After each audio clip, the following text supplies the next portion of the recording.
보통 우리는 돈 없고 빽이 없으면 실패한 인생이라고 생각을 해요. 그래서 그 어떤 특별한 노력을 잘 하질 않죠. 그저 사회에 길들여져서 남들과 똑같은 루트를 따르고 그렇게 직장에 취직해서 비슷비슷한 삶을 살아가요. 그런데 이게 어떻게 보면 돈 없고 빽이 없어서가 아니에요.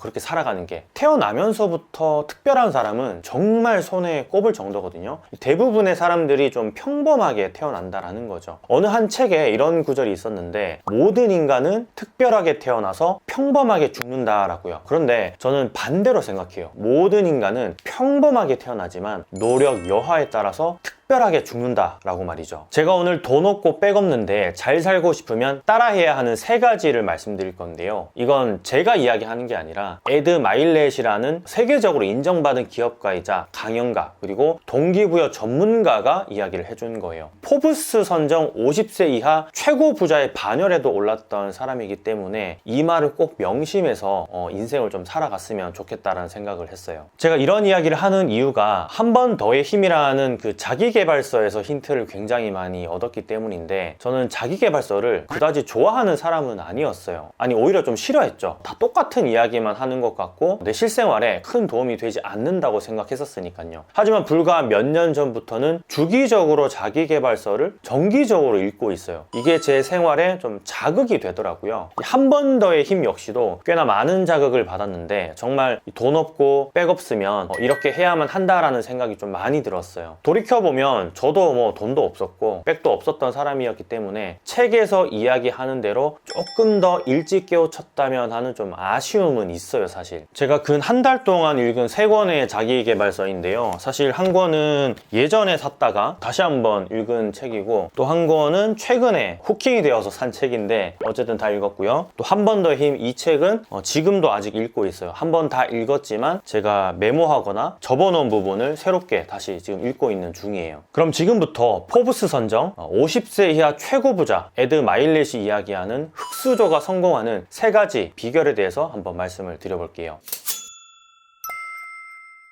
첫 번째는 바로 최고의 결과는 극한 상황에서 나온다는 걸 믿는 것입니다. 주변에 보면 뭐든 최고의 성과를 달성하는 사람들이 있죠. 제가 이 책에서 밑줄을 처음 그었던 부분인데 일명 고성과자들은 늘 극한의 상황까지 자신들을 몰아넣는 습관을 가지고 있어요. 책에서는 이걸 좀 익숙한 것에 견주어서 목표를 세우지 말라라고 이제 주의를 주는데 이를테면 이러는 거예요. 제가 요즘 PT를 받고 있는데 트레이너분이 15개를 하라고 하고선 가끔 이 횟수를 속이더라고요. 그러니까 5개에서 이제 6개로 올라가야 되는데 다시 이제 5개를 세고 있는 거죠. 제가 6개째 했는데 5을 하시더라고요. 중요한 건 이 15개가 극한의 내가 할 수 있는 횟수라고 생각을 했지만 결국은 16개, 17개를 하더라는 거예요. 책에서 말하는 것도 좀 이와 비슷한 맥락이에요. 저자인 에드 마일렛의 좌우명이 맥스 아웃이라고 하거든요. 최고조에 도달하라라는 뜻인데 그만큼 극한의 상황까지 몰아붙이면 결과는 좋을 수밖에 없다라는 거죠. 어릴 적에 우리가 하던 그 운동회 기억하시죠? 그때 늘 마지막 시간에는 박 터트리기를 했잖아요. 처음에는 이 박이 잘 터지지 않지만 결국에는 터지면서 희열을 맛보죠. 그런데 재미있는 건 마지막에 던진 그 하나의 공으로 그 박이 터진 게 아니라 끝까지 팔이 떨어져 나가는 순간까지 그 공을 던졌기 때문에 박은 터진 거거든요. 마찬가지인 것 같아요. 우리가 극한의 상황을 겪는 게 좀 두렵거든요. 그 두려운 나머지 보통은 이 정도로까지 시도하지는 않아요. 그냥 평범하게 생각하고 최고조로까지는 가지 않으려고 하죠. 인간의 습성상. 그리고 어느 정도만 되어도 내가 좀 이렇게 만족하는 그런 습관화도 좀 되어 있다 보니까 저 역시도 아침 7시에 일어나는데 계속 이게 만족스러우니까 계속 7시에만 일어나는 거예요. 거의 6개월을 이렇게 지냈는데 책을 읽으면서 30분을 당기고 또 30분을 당겨서 최근에는 이제 6시에 기상, 오늘은 제가 5시 50분, 5시 30분에도 기상을 하는데 저녁형 인간이랑 이 아침형 인간이 좀 나눠져 있잖아요. 저는 아침형 인간이기 때문에 10분, 20분 일찍 일어나는 게 정말 생산성에 큰 도움이 되거든요. 그런데 그럼에도 불구하고 7시, 8시에 계속 만족을 했었는데 조금 더 일찍 목표를 더 크게 세웠더니 5시 50분, 5시 30분까지도 가능하더라는 거예요. 참고로 저는 오전 내내 그냥 잠만 자도 뭐라고 하는 사람이 없음에도 불구하고 새벽 기상을 선택한 것이기 때문에 더 와닿는 구절이었어요. 물론 책에서도 이야기하지만 휴식이 빠져서는 안 돼요. 다만 적당한 목표, 남들과 비슷한 목표, 내가 할 수 있을 정도의 목표는 이유는 우리 인생에서 큰 변화를 주기는 힘들다라는 걸 이야기하는 거예요. 최고의 결과는 극한의 상황에서 나온다. 이걸 믿으면 언제든 극한의 상황을 두려워하지 않는 사람이 되지 않을까 싶어요. 두 번째, 돈 없고 백 없는데 잘 살고 싶으면 따라해야 하는 것은 승리는 숫자 게임이라는 걸 믿는 것입니다. 골프 황제 타이거 우즈 아시죠? 이 타이거 우즈는 매일 4시간씩 스윙 연습을 하는데 이 단순히 동작만 이렇게 취하는 게 아니라 똑같이 백스윙, 폴로스루 등등 각각의 공을 올바른 방향으로 보내는 연습을 계속해서 반복하는 거예요. 또 마이클 조던 아시죠? 농구 선수. 마이클 조던에 관한 그 다큐를 보면 조던이 얼마나 연습벌레인지 나오는데 NBA 프로 선수들도 그 다큐를 보고서는 이 혀를 내두를 정도로 연습량이 정말 많아요. 숫자, 횟수의 싸움이라는 거죠. 저도 이제 처음에 유튜브를 할 때 영상 편집은 물론이고 영상을 올리는 법도 아예 몰랐어요. 그리고 영상을 한 40개, 50개 이상 만들었을 때에도 영상을 만드는 게 너무나 싫었고, 그렇다고 잘 하지도 못하는 제 자신을 보고 좀 포기해야 되나 하는 그런 생각을 정말 많이 했었죠. 그런데 지금은 영상이 500개가 넘어가고 나서는 이제 정말 쉽게 그냥 편집을 해요. 물론 외주를 주는 것도 있지만 다른 사람들은 50개, 100개에서 포기를 했지만 저는 그렇지 않았던 거죠. 제가 얼마 전에 서울대를 수석으로 입학한 그 사람이 쓴 책을 보는데 이런 이야기가 나오더라고요. 제가 메모도 해놨는데, 자기는 남들처럼 이렇게 하루 10시간, 12시간 이렇게 공부를 하지 않았다고 그렇게 적혀 있었어요. 서울대 가려면 보통 그 정도는 공부를 하는데 그 친구는 수석으로 입학했음에도 불구하고 공부를 그렇게까지 많이 안 했다고 그렇게 이야기를 해서 좀 신기했는데, 그 뒤에 이제 어떻게 적혀 있었는가 하면 하루에 정말 딱 4시간만 공부를 했는데 정말 중요한 거는 하루도 빠지지 않고 3년 동안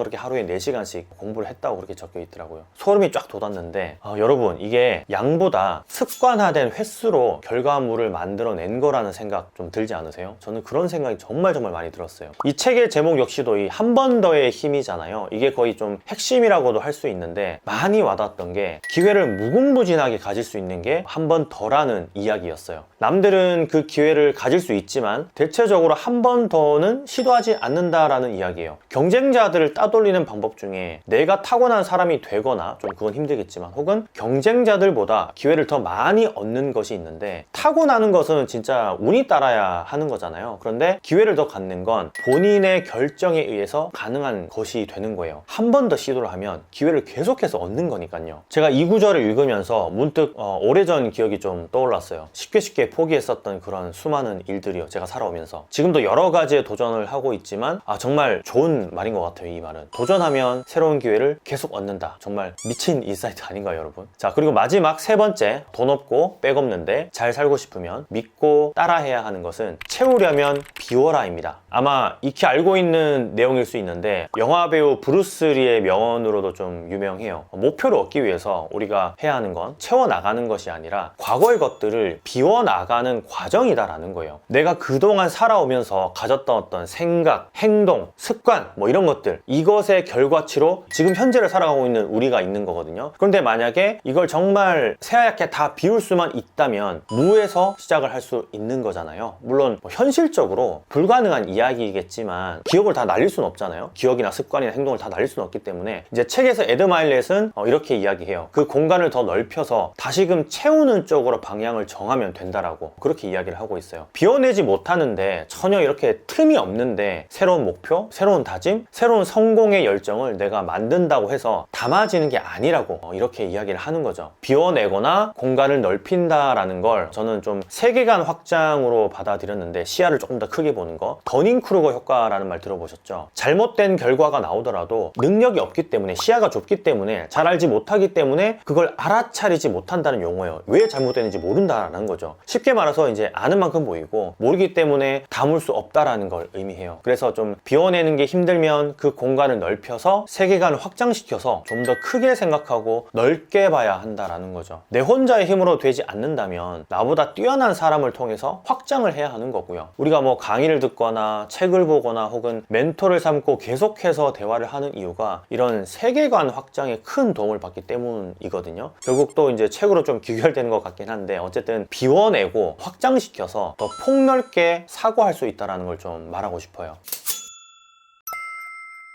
자, 혹시 여러분 지금 적당히 그냥 그렇게 살아가고 있진 않은가요? 목표도 명확하지 않고 그 목표가 너무 남들과 비슷한 수준의 그런 레벨이진 않은가요? 한 번 더 시도할 수 있는 매일 남보다 1%를 더 쌓아간다면 어떨까요? 네, 분명히 기적이 일어날 거예요. 제 경험이기도 하고 전기세도 못 내던 그 에드 마일렛이 50세 이하 세계 최고 부자가 되면서 증명한 인생의 치트키이기도 하잖아요. 제가 자기계발책을 한 달에 한 개씩, 두 개씩 이렇게 읽는다고 말씀을 드렸는데 최소한 진짜 한 달에 한 권, 두 달에 한 번은 꼭 읽는 것 같아요. 스스로에게 조금 채찍질을 한다고 생각을 하면 뻔한 소리로 들릴지 모르겠는데 옆에서 나와 비슷한 사람이 조언을 해주는 건 채찍질이 될 수가 없어요. 그래서 우리는 책을 통해서 훨씬 더 나보다 넓게 시야를 가진 사람, 나보다 이미 많이 성장한 사람, 그런 사람들의 이야기를 통해서 우리도 같이 성장을 해야 되는 거예요. 꼭 이번 연도가 가기 전에 동기부여 될 수 있는 시간, 그런 시간을 가져봤으면 좋겠어요. 이상은 건프로였고요. 남은 하루도 즐거운 시간이 되시길 바랍니다. 감사합니다. 또 많이 파세요.